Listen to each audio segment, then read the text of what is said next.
Haleluya. Shalom, selamat pagi. Shalom, haleluya. Baik, kita bersyukur kalau kita dapat berjumpa kembali dalam ibadah kita hari ini. Dan saya percaya Bapak Ibu Saudara yang ada di rumah ataupun dimanapun mengalami kasih setia Tuhan dalam hidupnya. Baik, sebelum kita memulai ibadah kita, sebelum kita memuji Tuhan dan kita mendengarkan kebenaran firman Tuhan, kita akan berdoa. Tuhan Yesus, kami bersyukur untuk segala hal yang Tuhan nyatakan dalam hidup kami. Terima kasih Tuhan untuk kasih setia Tuhan. Kami boleh mengalami berkat Tuhan, kami boleh mengalami kebaikan Tuhan yang luar biasa. Oleh sebab itu, saat ini kami datang kepada Tuhan untuk memuji Tuhan, menyembah Tuhan, dan duduk diam mendengarkan firman Tuhan, sehingga hidup kami tiap-tiap hari mempermuliakan nama Tuhan, menyenangkan hati Tuhan. Terima kasih Bapak, biarlah ibadah pada saat ini jadi dalam nama Bapa, Anak, dan Roh Kudus. Haleluya. Amin. Saudara, kita dipanggil dengan satu tujuan untuk menyerukan namanya, karena dialah satu-satunya Allah kita yang hebat. Haleluya.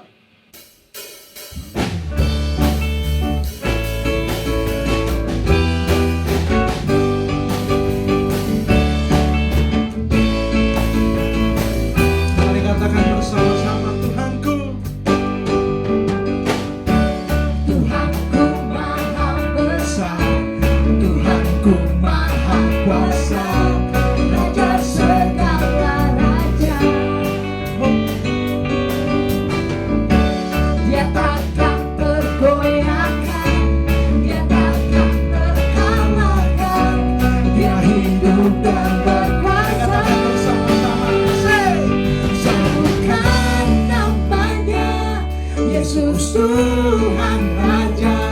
Segala kuasa tunduk dalam namanya.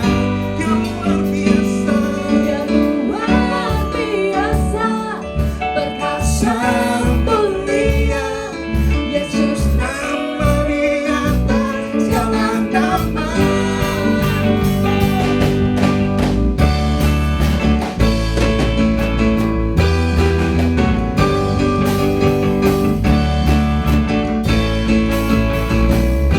Kita katakan bersama-sama. Tuhanku Maha Besar, Tuhanku Maha Kuasa, Raja segala raja. Dia tidak akan pernah tergoyahkan. Dia takkan tergoyahkan, Dia takkan terkalahkan. Dia hidup dan berkuasa. Serukan namanya, Yesus Tuhan Raja. Segala kuasa tunduk dalam namanya. Hanya Dia yang luar biasa. Yang luar biasa, perkasa mulia. Yesus nama di atas segala. Serukan namanya, serukan namanya, Yesus Tuhan Raja. Segala kuasa tunduk dalam namanya. Yang luar biasa, perkasa mulia. Yesus nama di atas segala nama.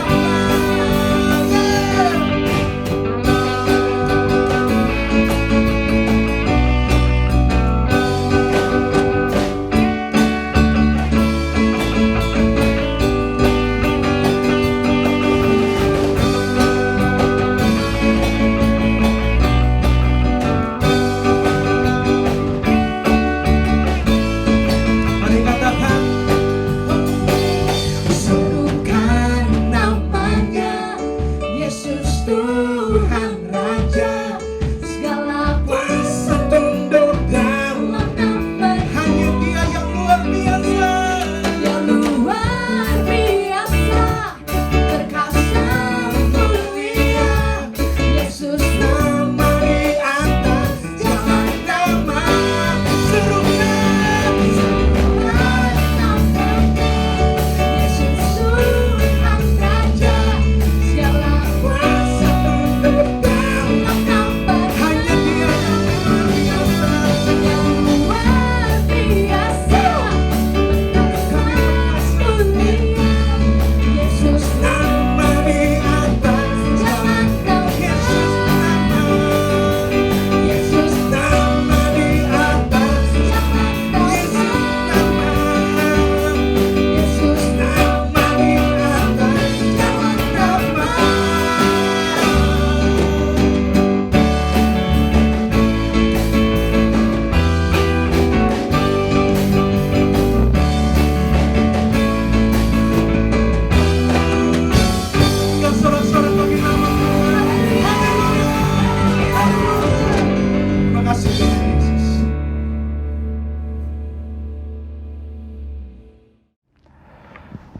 Shalom Bapak Ibu dan Saudara yang dikasihi oleh Tuhan. Senang sekali bisa bertemu dengan Bapak Ibu kembali melalui ibadah online.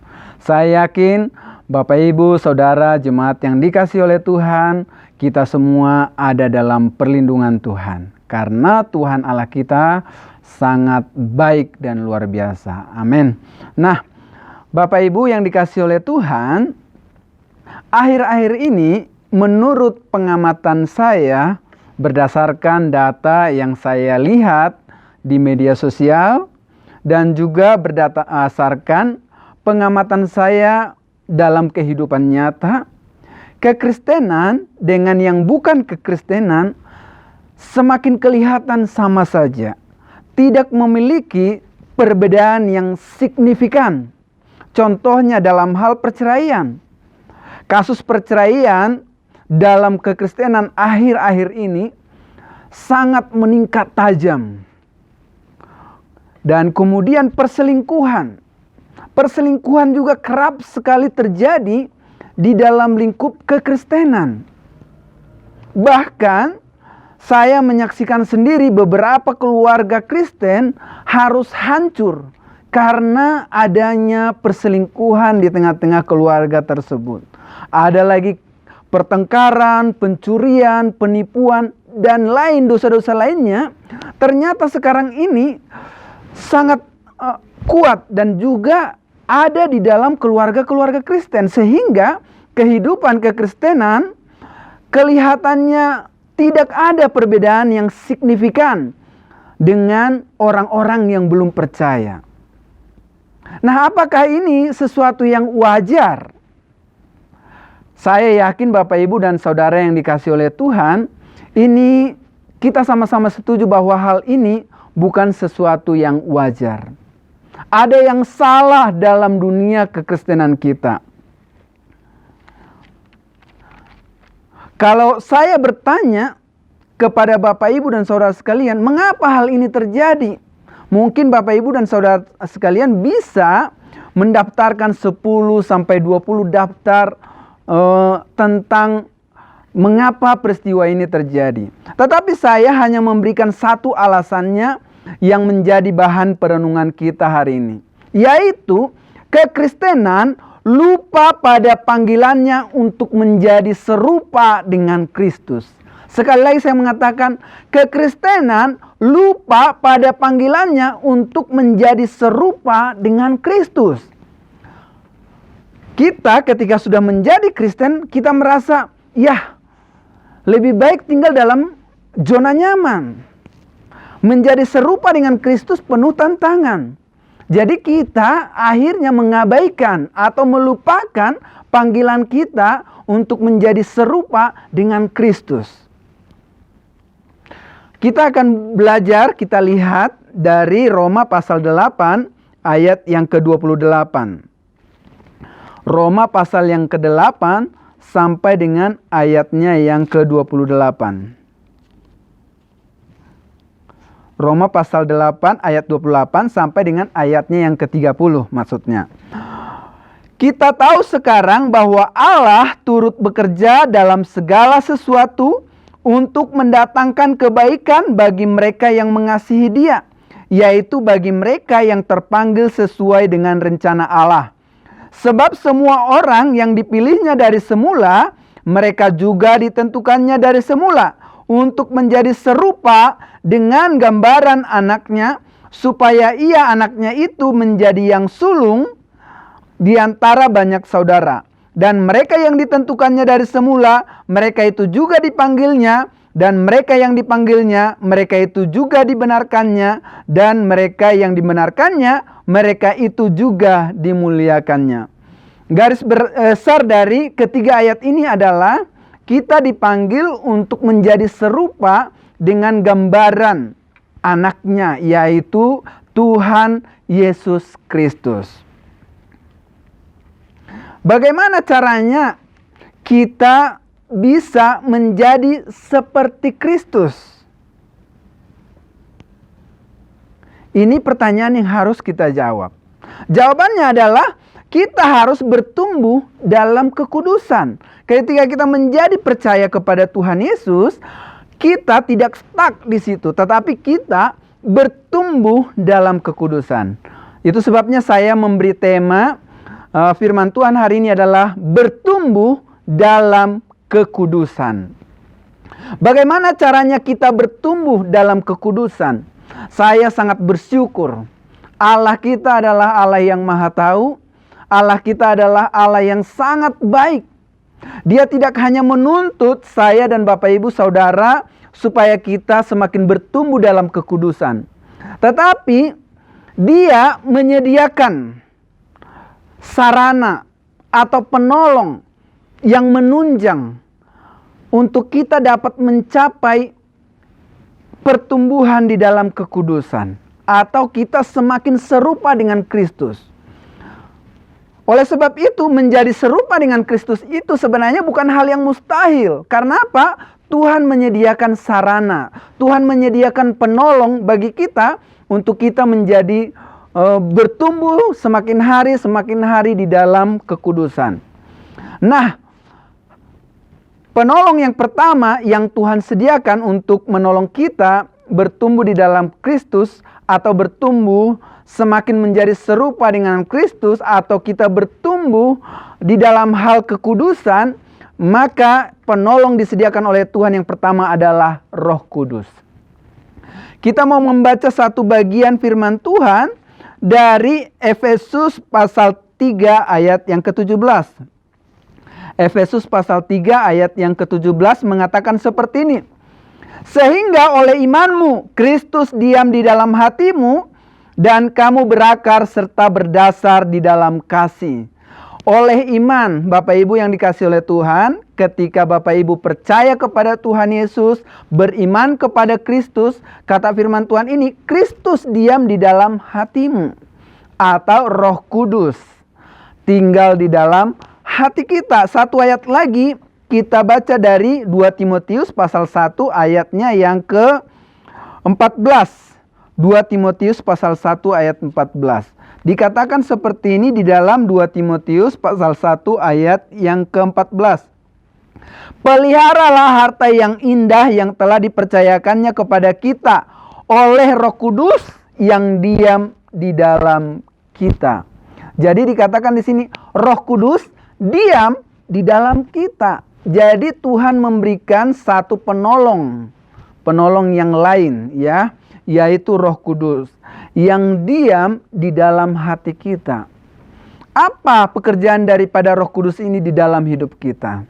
Ini penting untuk kita renungkan, karena ini memang sarana yang disediakan oleh Tuhan, yang diberikan oleh Tuhan, yang bisa menolong kita bertumbuh semakin ke arah Kristus.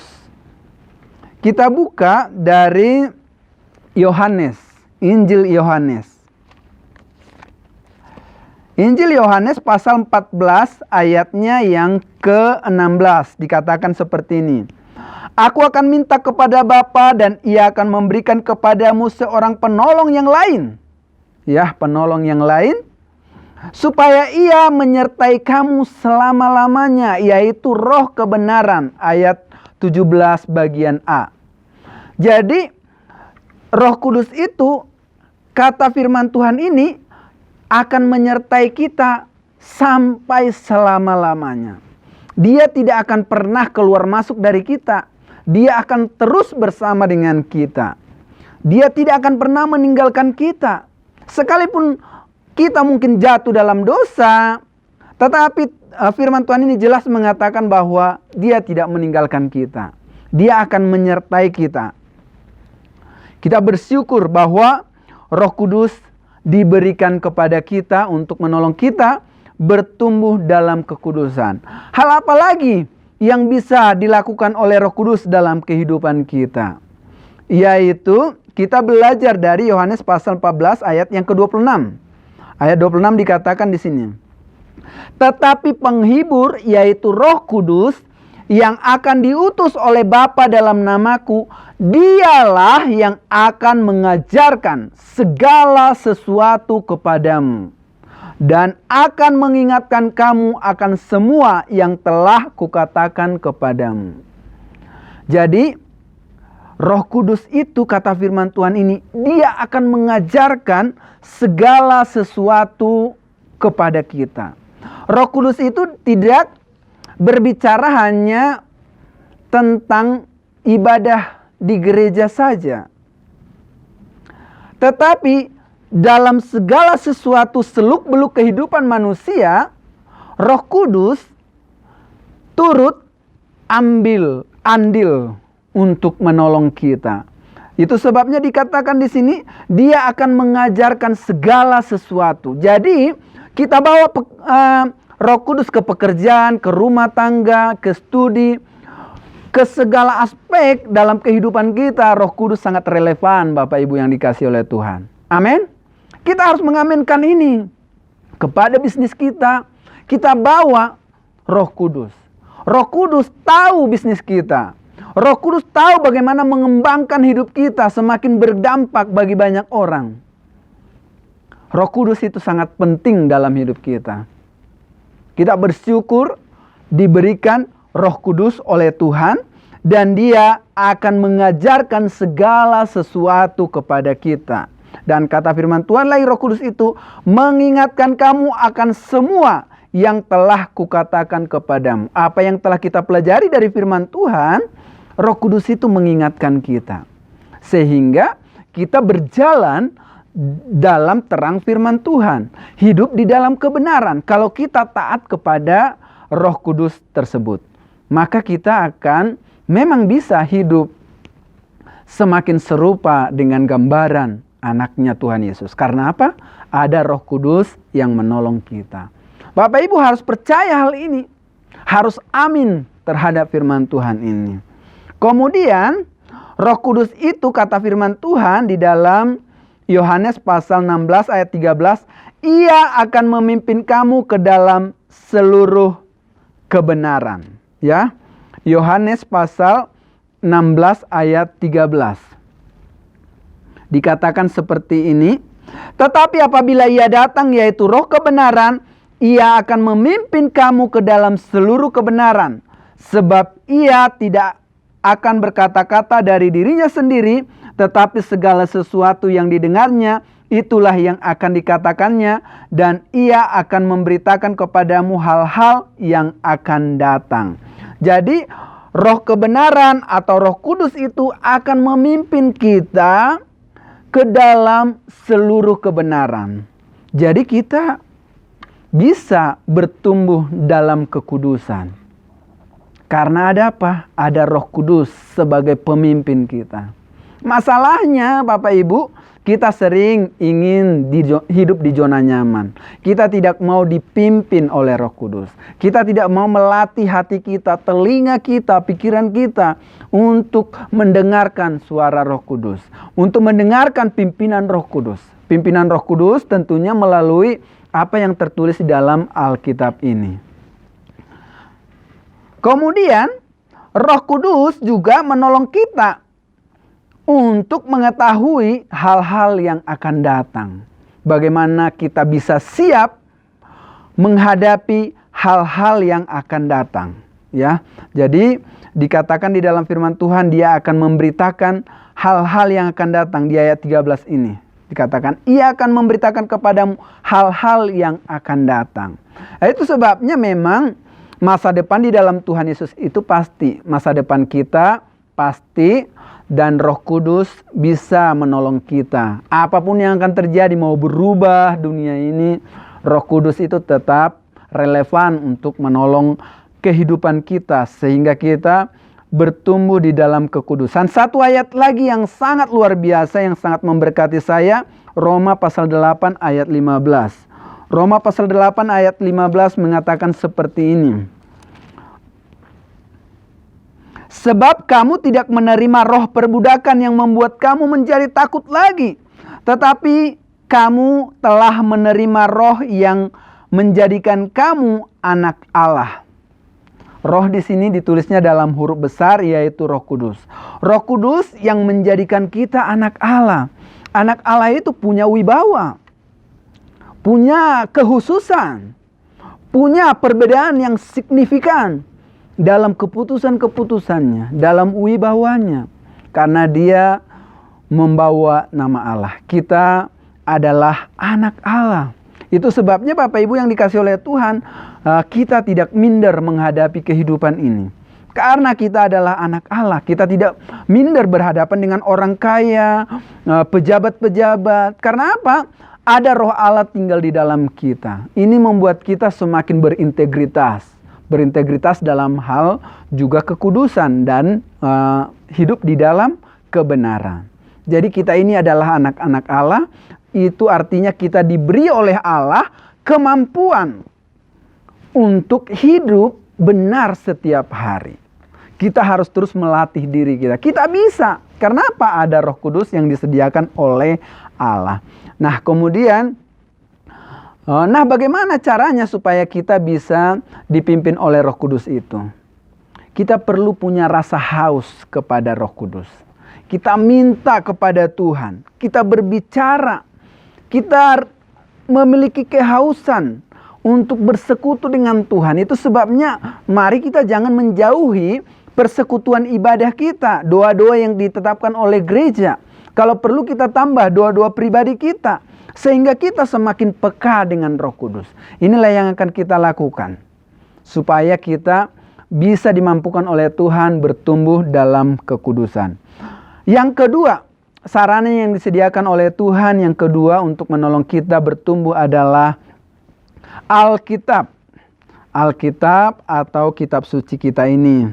Kita lihat bagian ini dari 2 Timotius pasal 3 ayat 15 sampai dengan ayatnya yang ke-17.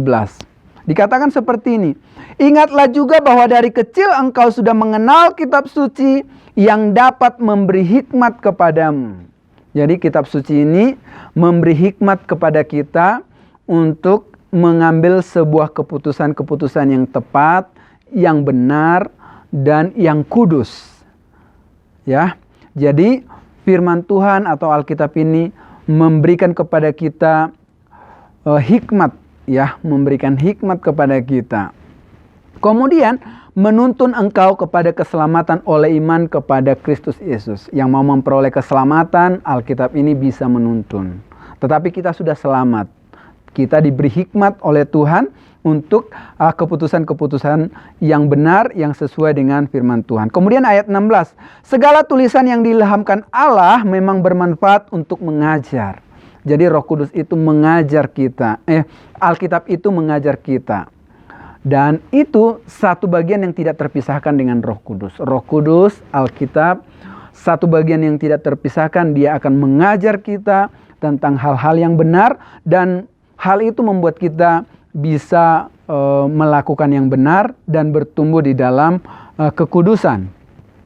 Kemudian dikatakan di sini, untuk menyatakan kesalahan, untuk memperbaiki kelakuan, dan untuk mendidik orang dalam kebenaran. Artinya firman Tuhan ini juga sebagai cermin dalam hidup kita untuk kita mengambil keputusan. Orang, menurut saya, pendapat orang bisa salah tentang kita. Tetapi firman Allah ini adalah cermin yang objektif, ya. Kalau penilaian orang lain tentang kita bisa subjektif, tapi penilaian firman Allah sangat objektif tentang kita. Jadi ketika Alkitab menyatakan kita salah, ya benar salah. Tapi kalau orang mengatakan kita salah, belum tentu kita salah. Karena pandangan mereka subjektif. Nah, seperti itu. Jadi kita bersyukur diberikan firman Allah yang objektif menilai hidup kita, menjadi cermin dalam hidup kita, untuk kita mengambil keputusan yang benar, untuk kita bertumbuh di dalam karakter-karakter yang benar, karakter Kristus tentunya, yang memuliakan nama Tuhan. Kemudian katanya di sini, dengan demikian tiap-tiap manusia kepunyaan Allah diperlengkapi untuk setiap perbuatan baik, ya. Jadi dengan demikian tiap-tiap manusia kepunyaan Allah diperlengkapi untuk setiap perbuatan baik. Kalau kita bergaul dengan Roh Kudus dan kemudian bergaul dengan firman Allah, Alkitab, maka kita semakin diperlengkapi untuk setiap perbuatan baik. Bukan hanya baik tapi benar dan berkenan di hadapan Allah. Saya senang sekali dengan kisah Ezra. Ezra itu adalah seorang ahli kitab, kata firman Tuhan. dia dipakai oleh Tuhan untuk melakukan pembaharuan iman kepada orang Yahudi yang baru pulang dari pembuangan. Mengapa dia dipakai menjadi orang yang melakukan kebangunan rohani di tengah-tengah bangsa Yahudi? Kita mau melihat rahasianya itu di dalam Esra pasal 7. Esra pasal 7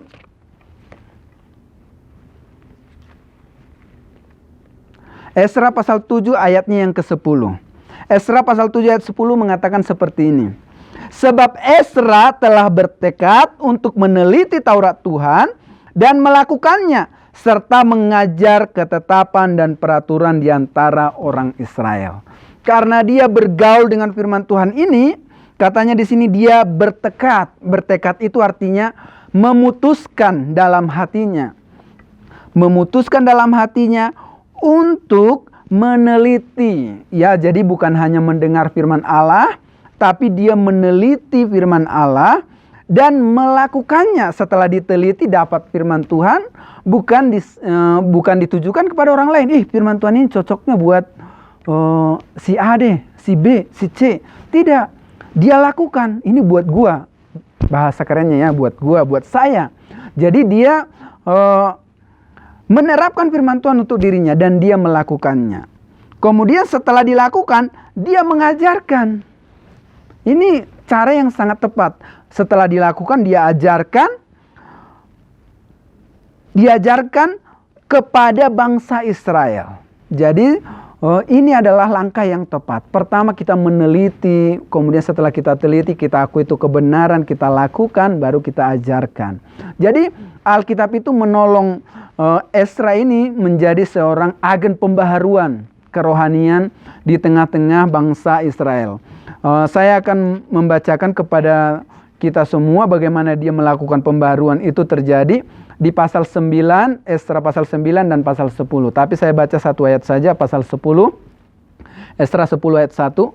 Sementara Esra berdoa dan mengaku dosa sambil menangis dengan bersujud di depan rumah Allah. Jadi Esra ini berdoa, mengaku dosa sambil menangis dan bersujud di depan rumah Allah.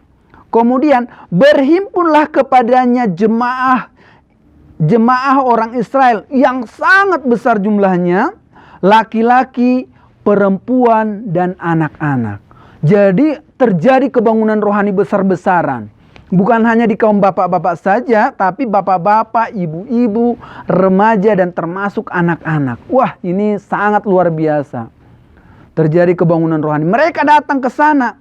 Kemudian katanya di sini, orang-orang itu menangis keras-keras. Artinya mereka mau bertobat, datang kepada Tuhan. Jadi Bapak Ibu yang dikasih oleh Tuhan, kalau kita mau bertumbuh di dalam kekudusan, maka kita harus bergaul erat dengan Roh Kudus. Kita harus mau diatur, dipimpin oleh Roh Kudus. Yang kedua, kita harus bergaul dengan Alkitab atau firman Allah. Tidak cukup hanya baca langsung lewat, tidak cukup hanya dengar baru lewat, tapi kita dengar, kemudian kita teliti. Kita simpulkan, kita tangkap, kita pegang kebenaran firman Tuhan itu. Kita lakukan dalam kehidupan kita. Maka kemudian kita mengajarkannya. Dengan demikian firman Tuhan menjanjikan bahwa kita akan bertumbuh. Bertumbuh semakin ke arah Kristus. Semakin mengenal Tuhan Yesus, karakter kita semakin baik, hidup kita diubahkan oleh Tuhan. Sehingga kekristenan boleh berbeda secara signifikan dengan orang yang bukan Kristen. Mari sama-sama jemaat semua kita sepakat, bertekad dalam diri kita, saya mau berubah, saya mau bertumbuh semakin menjadi seperti Kristus, bertumbuh dalam kekudusan. Mulai dari diri saya, istri saya, anak-anak saya, dan orang-orang yang dekat dengan saya. Mari kita lakukan bersama-sama dan kita akan menjadi berkat bagi banyak orang. Tuhan Yesus memberkati kita, kita berdoa. Bapa yang baik, kami bersyukur kepada Tuhan, kami diingatkan oleh firman Tuhan pada saat siang hari ini untuk boleh datang kepada Tuhan, berharap kepada Tuhan, dan kami diingatkan oleh Tuhan bahwa Tuhan sudah menyediakan sarana yang sangat luar biasa dalam kehidupan kami, yaitu Roh Kudus dan firman Allah.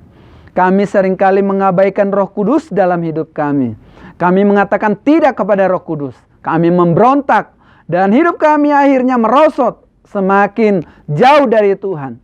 Semakin jauh dari hidup sebagai anak Tuhan. Tuhan, kami mengaku dosa kami dan kami mau kembali datang membangun hubungan dengan Tuhan, dengan Roh-Mu ya Bapa yang kudus, dan dengan firman-Mu ya Tuhan.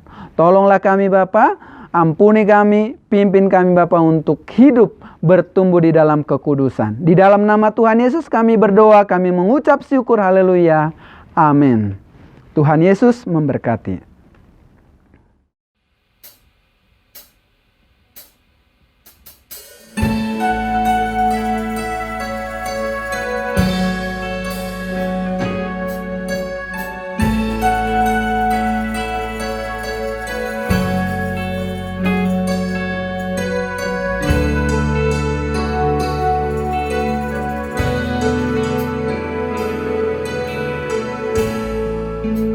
Tiada yang seperti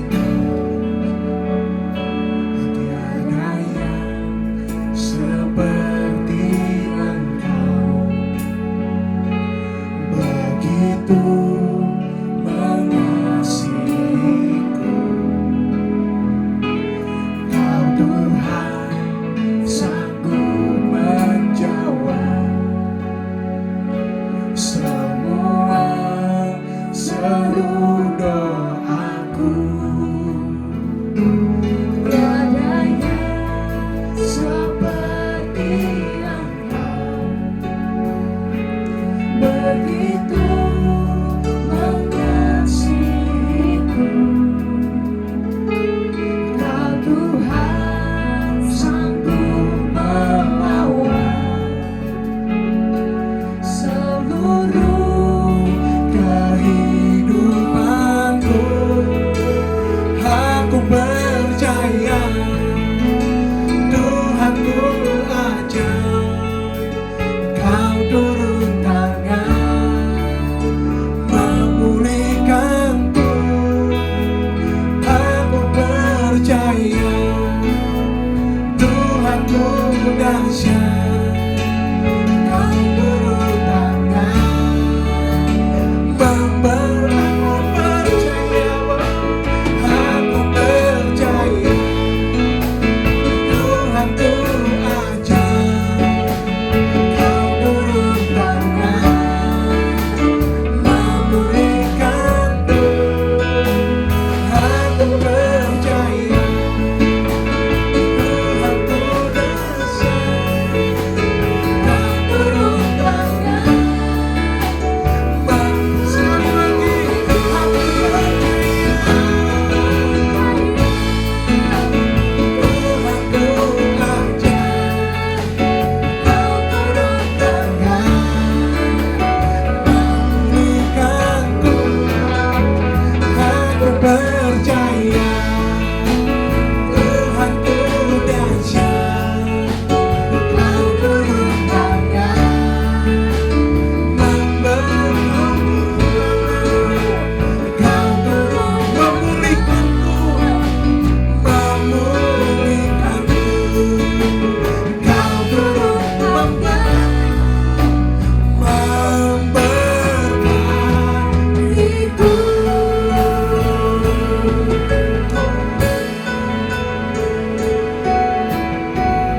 Kasih Tuhan Yesus.